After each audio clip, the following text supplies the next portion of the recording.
Presented by Madhuka Music.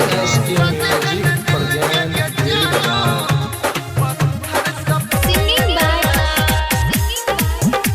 Anil Yadav.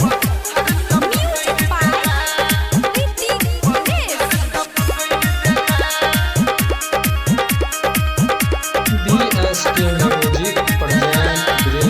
शीशा जहन दिल के पिरतिया पत्थर सब फोड़ देला।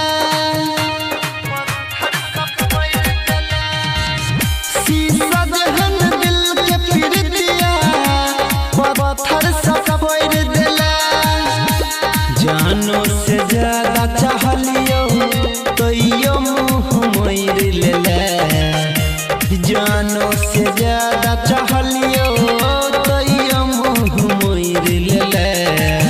शीशा जहन दिल के पिरतिया पत्थर सब फोड़ देला। शीशा जहन दिल के पिरतिया पत्थर सब फोड़ देला।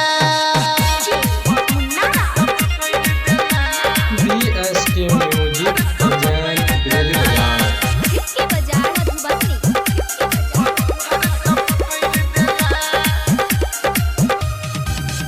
दिलवा के हमारा तू बनल ही खेलावाना। क्रिया कसम भूल गेलही देखला हा सपना। गे जान दिलवा के हमारा तू बनल ही खेलावाना। क्रिया कसम भूल गेलही देखला हा सपना। बीचे सफर में गे जानू मुँह किया मोड़ लेला। बीचे सफर में गे जानू मुँह किया मोड़ लेला। शीशा जहन दिल के पिरतिया पत्थर सब फोड़ देला। शीशा जहन दिल के गे जानू पत्थर सब फोड़ देला।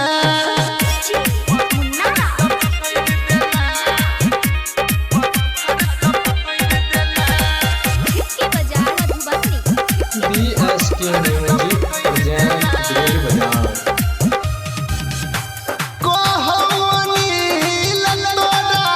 कुछो नहीं पुराइया दिला तोहर दर्द जानू बहुते दुखाइया।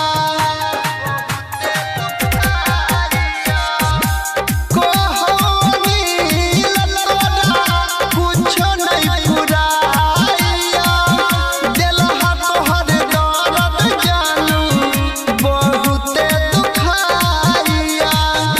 सोना सन जिंदगिया में जहर लगा घोल देला। सोना सन जिंदगिया में जहर